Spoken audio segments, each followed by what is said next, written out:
Hoje estamos terminando a nossa série sobre os 10 mandamentos. Estamos chegando no 10º mandamento. Mas domingo que vem, domingo de Páscoa, nós vamos falar sobre o resumo de todos esses mandamentos, que é o maior mandamento de todos, o mandamento do amor. E nós então vamos finalizar justamente no domingo que vem, que é o domingo de Páscoa, onde que Deus demonstrou o maior amor dele por todos nós, morrendo na cruz por nós, para o perdão dos nossos pecados. Hoje vamos falar sobre o 10º mandamento, que encontramos em Êxodo 20, versículo 17. Êxodo 20, versículo 17. Lá nós lemos: não cobiçarás a casa do teu próximo. Não cobiçarás a mulher do teu próximo, nem seus servos ou servas, nem seu boi ou jumento, nem coisa alguma que lhe pertença. Através de todos os tempos, desde o tempo justamente de Moisés até hoje, sempre de novo encontramos pessoas que estão sujeitas ao descontentamento, ou seja, pessoas que não estão contentes com a situação. Encontramos pessoas descontentes, pessoas infelizes, que se sentem vazias, que se sentem insatisfeitas. E esse descontentamento interior, muitas vezes leva a um sentimento que é muito ruim, que é o sentimento de inveja. As pessoas começam a ter inveja das coisas e das coisas que os outros têm, da forma como que os outros são. E essa inveja pode levar à cobiça. O que é cobiça? Cobiça é realmente um sentimento que aquilo que o outro tem é para ser meu. E na primeira oportunidade eu vou lá e tiro da pessoa aquilo que ela tem e fica para mim. Cobiçar, querer realmente de todo jeito aquilo que o outro tem. E ao tratarmos desse desejo, que é inveja, que é cobiça, nós vamos conseguir interpretar também melhor esse 10º mandamento e também todos os outros. Porque temos em nós um sentimento. E é interessante que o 10º mandamento, ele fala de um sentimento, que é justamente o sentimento de cobiça. Agora, não existe problema nenhum em desejarmos algo melhor, desejarmos viver melhor. Não existe nada errado em termos coisas boas. Não existe nada errado vivermos dentro da nossa capacidade e da nossa possibilidade. Isso é até saudável, nós buscarmos coisas melhores para nós. Mas o problema é quando surge aquele sentimento, quando nós queremos ter exatamente o que o outro tem. E o mandamento, ele cita aqui exemplos como desejar a casa do outro. Eu quero essa casa para mim. E na primeira oportunidade eu vou tomar posse dessa casa, porque eu quero tanto essa casa para mim. Ou o boi, o jumento, quer dizer, as coisas do outro. As coisas do outro. E aqui também é mencionado, inclusive, a esposa do outro. Os servos, as servas. Ou seja, eu quero a empregada da vizinha trabalhando na minha casa. Eu faço de tudo para roubar aquela empregada, ofereço mais dinheiro para que ela venha trabalhar para mim. Porque quando aquela empregada trabalhar na minha casa, então eu vou estar satisfeito. Isso é o sentimento de cobiça. A ingratidão e a insatisfação por aquilo que temos, o descontentamento, leva à inveja. E a esse sentimento de ganância por aquilo que é do outro. E o 10º mandamento é justamente dirigido para aqueles que sentem inveja, ou seja, um sentimento de que o outro tem ele não merece. O que outro tem, eu mereço. E o que outro tem, assim que possível, eu vou pegar para mim. A cobiça começa quando a gente começa a se comparar. Isso é muito ruim. Quando a gente começa a se comparar. Ah, ele ou ela tem e eu não tenho. Olha lá, ele tem sucesso e eu não tenho. Olha lá, tudo vai bem na vida dele, mas comigo tudo é complicado. E tudo começa quando eu começo a me comparar com os outros. E essa comparação pode redundar em inveja, pode redundar em cobiça. Aliás, a Bíblia, ela relata alguns casos de cobiça. Por exemplo, Esaú, ele queria matar Jacó por causa da cobiça. Ele queria de volta a sua primogenitura. E a cobiça levou ele a perseguir seu irmão. Ele queria ver o que? Realmente Jacó morto. Por exemplo, José do Egito. José do Egito, ele foi vendido, ainda jovenzinho, 17 anos, foi vendido pelos seus irmãos como escravo aos egípcios. Por quê? Porque eles cobiçavam a posição de José junto ao seu pai. José era o filho querido do seu pai. E por isso eles o odiavam e até o venderam como escravo. E um caso também clássico que é Davi. Davi cobiçou Batseba. Ele queria Batseba quando ele viu aquela mulher se banhando. Ele queria aquela mulher de qualquer jeito para ele. Ele cobiçou Batseba. E para realmente conquistar e levar Batseba para a sua casa, ele armou a morte de Urias. Urias, marido de Batseba, foi morto na batalha por causa de uma armação que Davi fez. E é interessante, Davi se arrependeu, chorou amargamente, o filho que tiveram morreu, e a partir desse momento começa uma fase muito triste, começa uma fase muito complicada na vida e no reinado de Davi, por causa dessa cobiça. Cobiça que, aliás, é um sentimento muito perigoso. A cobiça que pode trazer muito dano à vida das pessoas. O Salmo 119, 36 diz: inclina o meu coração para os teus estatutos, e não para a ganância. O salmista diz, olha, é melhor eu ficar com os estatutos, com a palavra do Senhor, do que deixar a ganância, esse desejo que não tem freio nenhum, tomar conta de mim. E a pergunta que a gente faz, como é que então eu vou tratar a ganância que eu sinto? Como é que vou tratar a cobiça que eu sinto? O desejo profundo pelas coisas do outro.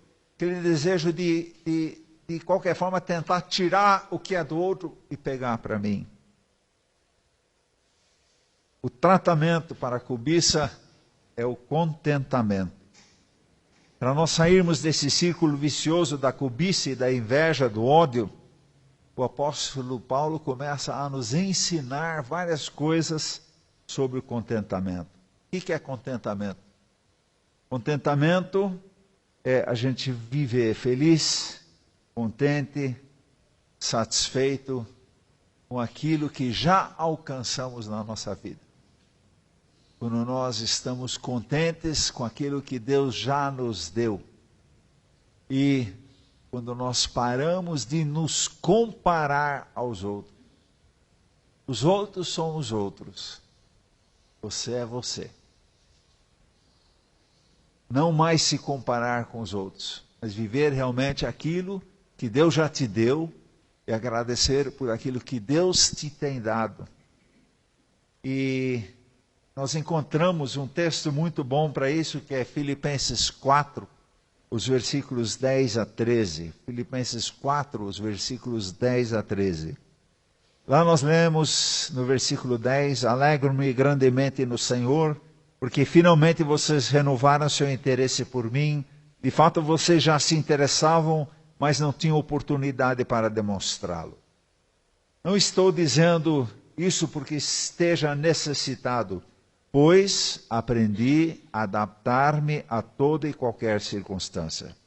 Sei o que é passar necessidade e sei o que é ter fartura. Aprendi o segredo de viver contente em toda e qualquer situação. Seja bem alimentado, seja com fome, tendo muito ou passando necessidade. E aqui vem aquele famoso versículo: tudo posso naquele que me fortalece.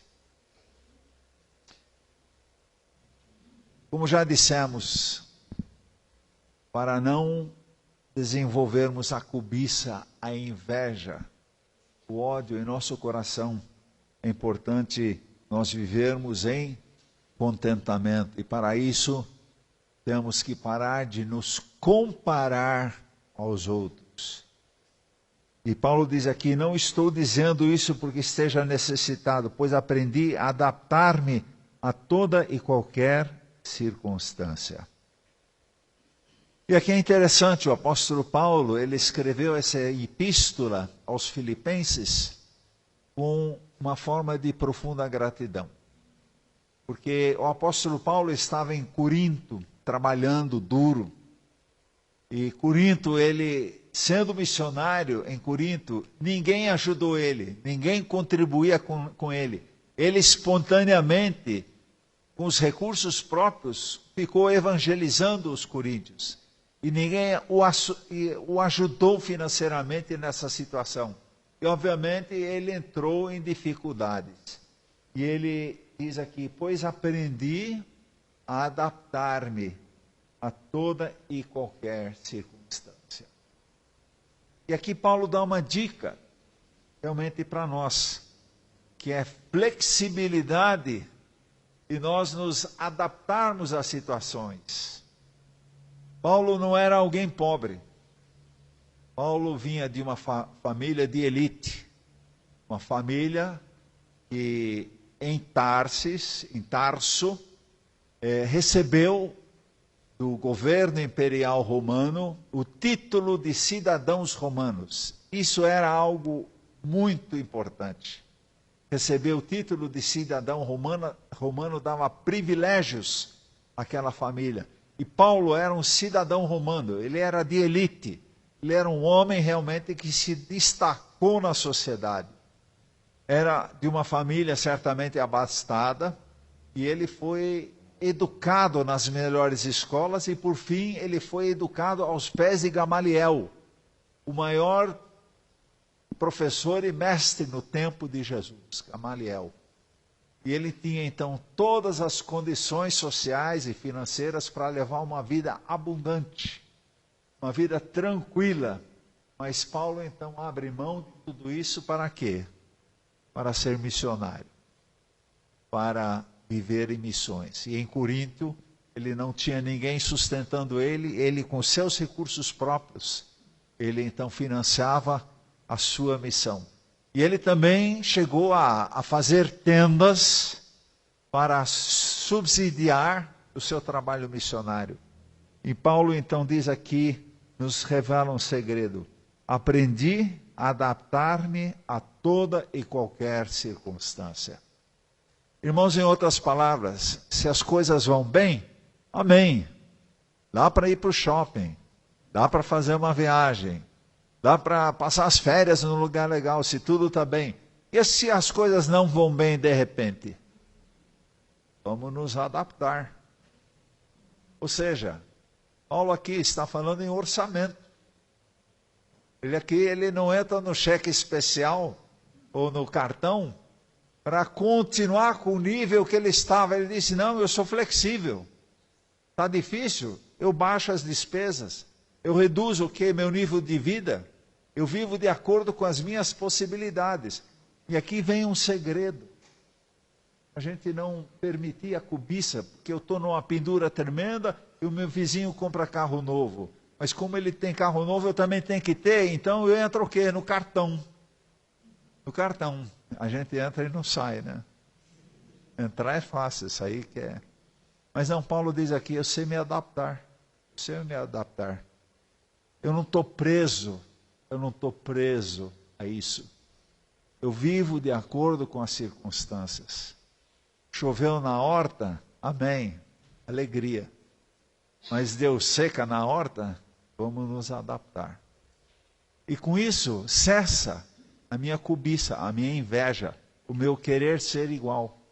Porque eu sou eu, você é você. Deus me coloca em situações que Ele não colocou em você. Por outro lado, Deus pode colocar você numa situação que não é a situação dos outros, mas nem por isso eu vou ficar descontente, infeliz, reclamando. Paulo diz, eu sei me adaptar, eu sei me adaptar. Que sabedoria. Vivermos contentes com aquilo que o Senhor nos proporciona, da forma como Ele nos proporciona. Vivermos em contentamento, em gratidão. E Paulo então, naquela pendura em Corinto, ele recebe uma oferta. Ele recebe uma oferta dos filipenses. Filipenses, uma igreja nova, pequena, mas que reconheceu o trabalho importante do missionário lá no campo. E a pequena igreja de Filipos disse, não, nós vamos ajudar o Paulo na sua necessidade. Eles então enviam essa oferta para Paulo. E Paulo, ele agradece muito. Lógico, uma oferta é bem-vinda, principalmente quando a coisa está difícil. Se eu estou no feijão, arroz, de repente vem uma oferta, eu posso ir finalmente na vivenda do camarão lá no shopping. Comercial à parte. Ficar contente com aquilo que o Senhor nos proporciona. Aprendi a adaptar-me em toda e qualquer circunstância. Portanto, Paulo vivia contente, pois procurava adaptar-se às novas circunstâncias da vida. Nós não somos obrigados a gastar o que os outros gastam, só porque os outros gastam. Eu sou eu vivo dentro da minha realidade, dentro dos meus limites. Eu não preciso ficar me comparando e fazer igual aos outros e com isso estar prejudicando a mim e mais ainda a minha família e o meu futuro. Paulo vivia de acordo com as suas circunstâncias. No versículo 12 vemos que sei que é estar necessitado e sei também o que é ter mais do que é preciso. Aprendi o segredo de me sentir contente em todo lugar, em qualquer situação, quer esteja alimentado ou com fome, quer que eu tenha muito ou tenha pouco. Então, o que é contentamento? Contentamento é apatia, estou nem aí. Estou com fome, estou nem aí. Estou me alimentando bem, estou nem aí. Não é apatia. É preguiça. Não se esforçar para melhorar. Contentamento não é preguiça. Nós temos que fazer a nossa parte. E sempre que possível, lutarmos por aquilo que nós precisamos. Mas às vezes as coisas são difíceis. Não é preguiça. Nem é indiferença. Não estou nem aí. Está tudo bem ou está tudo ruim? Para mim, não estou nem aí. Não é isso. O nosso contentamento não deve depender de circunstâncias. Nosso contentamento também não deve depender de nos compararmos aos outros, de termos o que os outros têm, de sermos o que eles são. Mas o nosso contentamento depende do quê? Do nosso coração. O nosso contentamento depende aqui de dentro. O que sentimos, o que pensamos, o que queremos. Então, estar contente em qualquer situação.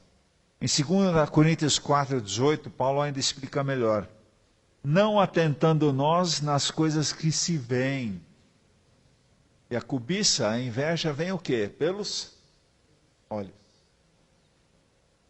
Moisés nunca queria uma Ferrari. Vocês sabiam disso? Nunca, Moisés, ele queria uma Ferrari. Por que ele nunca queria uma Ferrari? Porque ele não viu. A cobiça vem pelos olhos. Vem pelos olhos. E Paulo diz aqui, não atentando nas coisas que se veem, mas nas que se não veem. Mas nas coisas que se não veem. Que é o quê? Coisa lá dentro. Porque as que se veem são temporais. Moisés, ele provavelmente não teria muita habilidade em dirigir a Ferrari. Então, o primeiro poste seria vítima de Moisés. A Ferrari ficou temporariamente com ele, depois acabou. As coisas materiais são temporais, não é verdade? Não é verdade?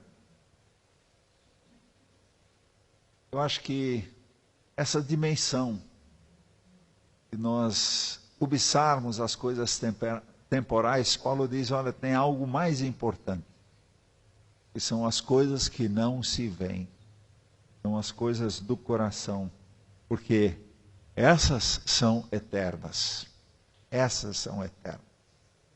E os nossos valores transcendem aos valores temporais. Os nossos valores, eles são eternos. É esses valores que queremos cultivar na igreja. São esses valores que realmente vão dar um significado à nossa vida. São esses valores que são eternos, que vão nos acompanhar também na eternidade. E quando Paulo diz que aprendeu a viver em toda e qualquer situação, e ele realmente não está dizendo que ele sempre foi alguém que tinha nada, que era pobre, muito pelo contrário. Aquilo que Paulo realmente passou, ele abriu mão. E ele agradece agora a essa igreja generosa de Filipos, que reconheceu a situação dele, e ele então agora tem condições de fazer trabalho missionário melhor. E aqui vemos uma outra consequência do contentamento. Quando eu estou contente com aquilo que tenho, eu começo a olhar para o lado também. Começo a perceber que sim, tem pessoas passando necessidade do meu lado. Tem pessoas que estão em dificuldades. Eu estou mais aberto para ajudar os outros do que quando eu estou cobiçando. Cobiçando é só para mim. É só para mim. Eu quero agora, eu quero o que é dele e, se possível, eu vou tirar dele. É só para mim, mas quando vivemos em contentamento, nós temos essa liberdade de olhar para o outro. E também, assim como a igreja dos Filipenses começou a olhar para o outro e lembrar do apóstolo Paulo, de realmente procurar ajudá-lo com esse donativo. Aliás, foi a única igreja que ajudou. Por isso essa carta maravilhosa, que é um recibo de gratidão, a carta aos Filipenses. E aí podemos ver também hoje em dia esse conceito profundamente enraizado no coração humano. Eu preciso ter o que outro tem para ser feliz. Eu preciso ter o que outro tem para ser feliz. Isso é um engano. Isso é um grande engano. Eu não preciso ter o que o outro tem para ser feliz. Não preciso. E a gente vê a mídia como insiste nesse ponto, né? Eu e minha família só seremos felizes se no café da manhã nós passarmos a margarina A no nosso pão. Aí sim que nós vamos ser felizes. E você vê aquela família feliz na TV, aquela família que se ama, que se quer. Por quê? Porque eles passam a margarina A no pão. Que engano. Nos induzindo a quê? Acharmos que se comprarmos aquela margarina a nossa família vai ser feliz. Né? Ou aquele banco B é por acaso. Aquele banco B que insiste conosco em nos oferecer muito dinheiro de empréstimo. Muito dinheiro de empréstimo. Então você vai ganhar muito dinheiro do banco, e aí você vai comprar todas as coisas que você precisa e você vai ser feliz. Engano. A gente pode até emprestar e comprar muitas coisas, mas anos depois nós estamos ainda indo para o gerente, ver se a gente consegue parcelar a dívida, né? E entramos, gente, Isso que a mídia insiste conosco, isso é o mundo que insiste conosco. E Paulo está dizendo outra coisa, já dizendo, olha, é para a gente viver contente. Não preguiçoso, não nem aí com as coisas. Não, é importante nós procurarmos o melhor para nós, dentro do nosso potencial, dentro da nossa capacidade, e então sermos felizes. Eu não preciso ter o que os outros têm. Eu não preciso ter realmente, andar na última moda, andar na última onda, vestir o que os outros vestem. Eu não sou obrigado a me afundar em dívidas só para ter o que os outros têm. E sempre isso é efêmero, isso é temporário. A moda muda o tempo todo. O importante é a gente realmente estar contente com aquilo que Deus nos tem dado. E também, na minha igreja, eu posso abrir mão, quem sabe, de algum conforto. Por quê? Porque eu acho que a obra missionária é mais importante do que algum conforto na igreja. Viver em contentamento também na igreja. Quem sabe olharmos mais para fora. E sim, quando é possível fazermos reforma, e nós estamos muito gratos a Deus por tudo aquilo que conseguimos esses últimos tempos reformar, ajustar na igreja. Mas às vezes a gente abre mão de algum conforto, porque os missionários têm preferência. A visão realmente de estarmos contentes como estamos. Outro fator importante que nos desgasta muito. Nós achamos que para sermos felizes e contentes, satisfeitos, todos precisam gostar de mim. Todos precisam gostar de mim. Quando todos gostarem de mim, aí sim eu vou ser uma pessoa feliz. E quanto tempo nós investimos em procurar a aprovação dos outros? Eu quero a aprovação de todo mundo, porque aí eu estou bem na fita e todo mundo gosta de mim. E temos medo de fazer qualquer coisa que eventualmente venha a desagradar a alguém. E achamos que sempre precisamos que os outros nos aprovem. Jesus não teve a aprovação de todo mundo. Ele não teve.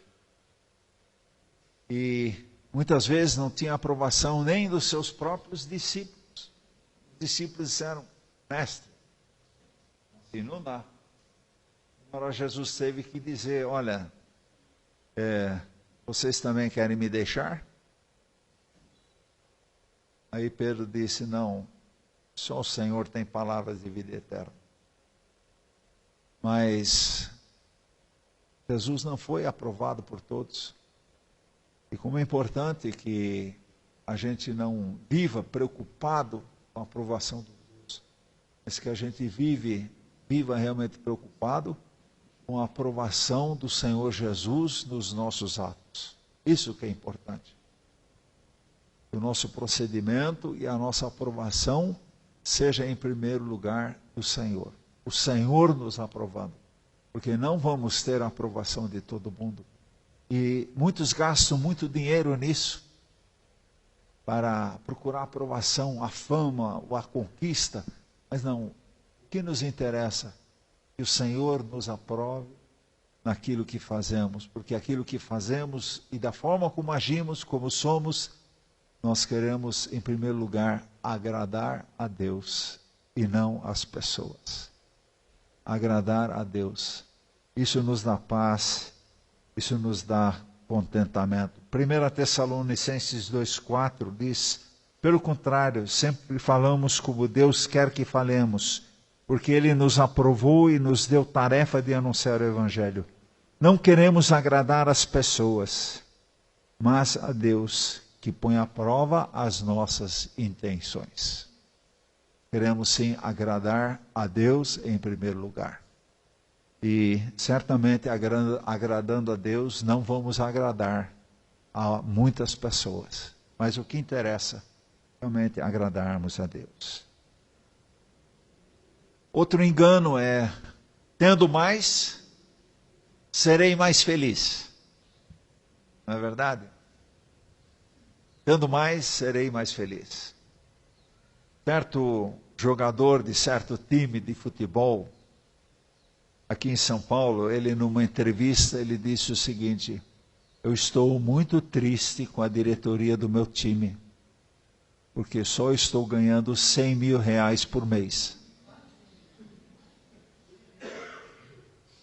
Estou muito triste porque só estou ganhando 100 mil reais por mês. Eu fui uma vez a um retiro de homens e lá um irmão me procurou, um jovem empresário, e ele era bem sucedido.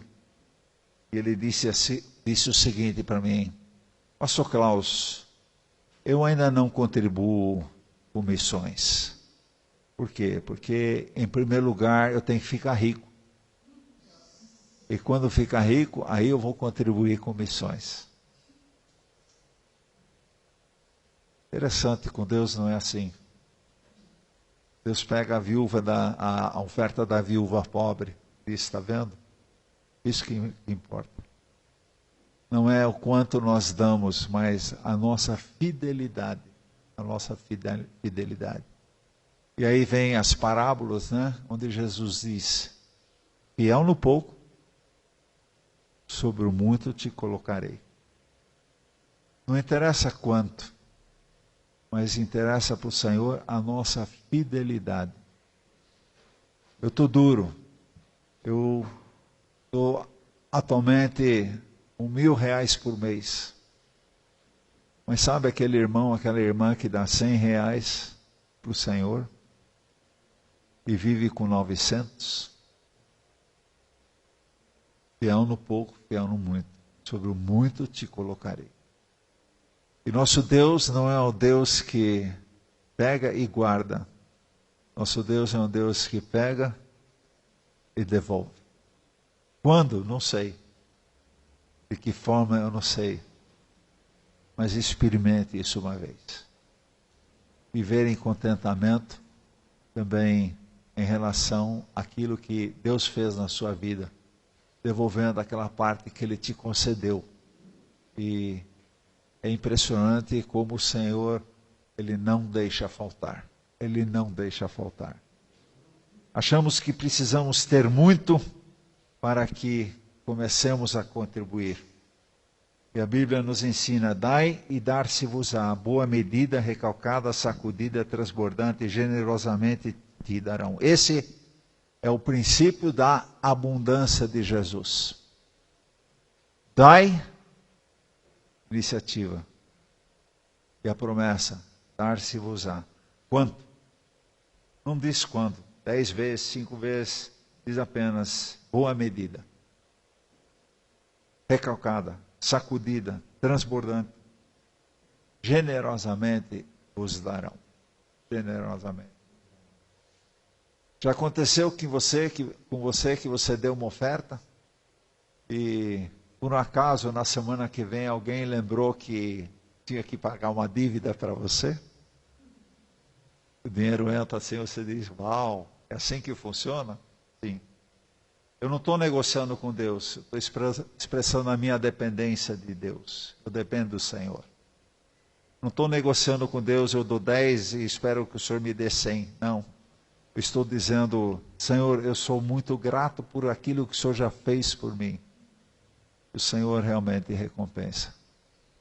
Quem sabe aquele dinheiro que foi roubado de você, aquele golpe que você recebeu, perceba como o Senhor está cuidando disso e não está faltando para você. Tira o ódio do seu coração, tira a mágoa do seu coração. O Senhor é o nosso supridor, Ele cuida de nós, Ele realmente faz a vontade dEle de nós. 1 Timóteo 6,6, grande fonte de lucro é a piedade com contentamento. Grande fonte de lucro. É interessante, Paulo fala em lucro. É o que é a piedade. Piedade é amor às coisas de Deus. De que forma? Com contentamento. Estou satisfeito com aquilo que Deus me deu. Aí vem o irmão e diz, eu fui promovido, dobrou meu salário.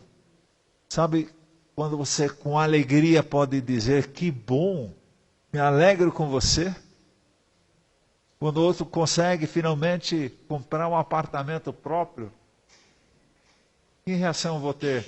Aleluia, graças a Deus, que bom que você conseguiu. Eu começo a me alegrar com aqueles que se alegram. Eu começo a celebrar junto com eles. Eu fico contente, eu estou satisfeito e a gente se alegra, a gente celebra junto. Mas não tendo um sentimento de inveja, não tendo sentimento de cobiça. Não merece. Aquele apartamento devia ser meu. Assim que possível eu vou tirar. Não cobiçarás a casa. A casa. Interessante, ele diz lá a casa.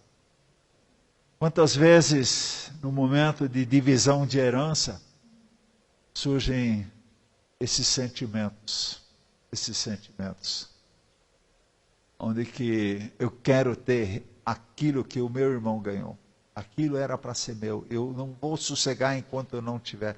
E a gente vê aquelas brigas homéricas na divisão de herança. Irmãos, viver, grande fonte de lucro é a piedade, o amor às coisas de Deus, com contentamento. Porque nada temos trazido para o mundo, nem coisa alguma podemos levar dele. Tendo sustento e como nos vestir, estejamos contentes. Contentamento. Aprender a nos adaptar em todas as situações. E na vida se tem uma coisa que com certeza acontece, são mudanças. Constantemente estamos tendo que passar por mudanças. A Eliane, por exemplo, recentemente fez uma mudança para São Paulo. Que coisa, mudança, gente, é complicado. Desculpa, eu vou contar. Nós estávamos no hotel em Londrina, vindo para São Paulo. Aí o manobrista trouxe o carro. E aí ele queria colocar a mala no carro. Aí ele abriu a porta. E um montão de coisa. Aí eu fui ver, não achava lugar onde deixar a mala. Disse, deixa, nós vamos ver. Aí eu expliquei para ele. É que eu e minha esposa estamos fazendo uma pequena viagem. E ela decidiu levar as coisinhas dela junto. Mas era mudança. E mudança dá trabalho.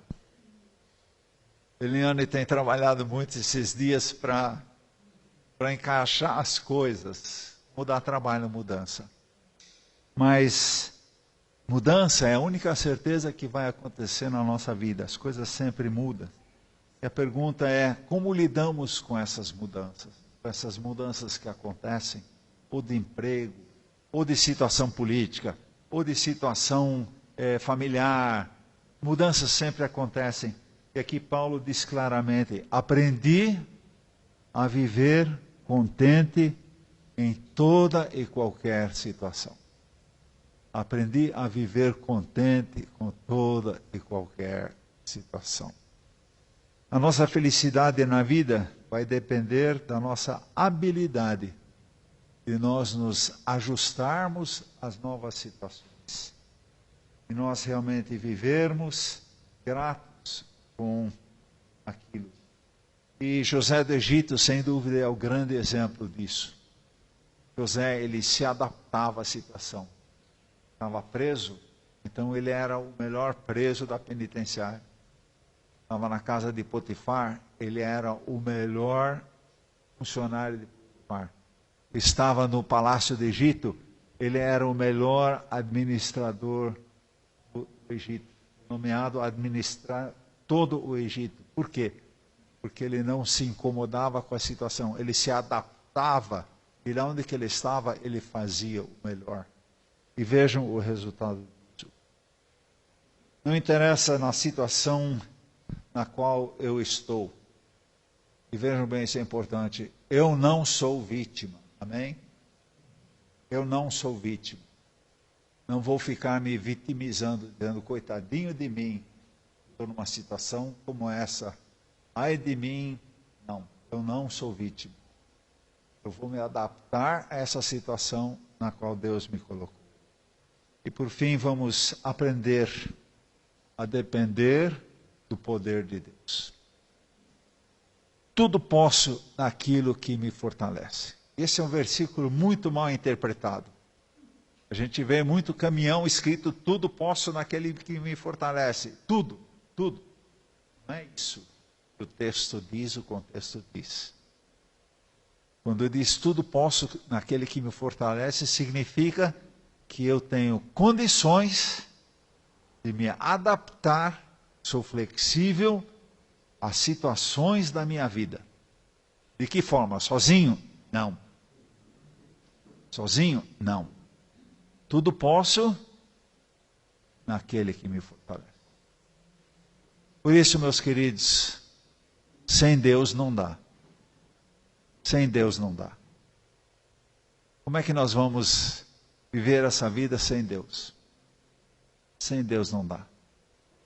E aqui Jesus realmente, Ele permite, através de Jesus, da fé em Jesus, que tenhamos essa base sólida, essa condição de vivermos uma vida em contentamento. É por Deus, não é por nós.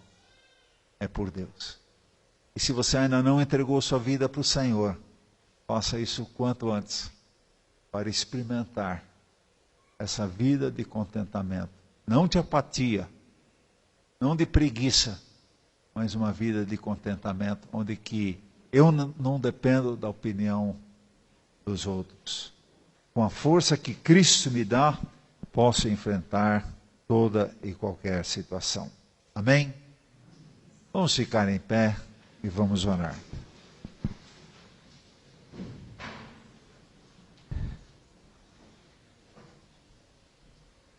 Pai, nós agradecemos, porque do Senhor podemos receber aquela profunda segurança de que o Senhor há de suprir a cada um as suas necessidades.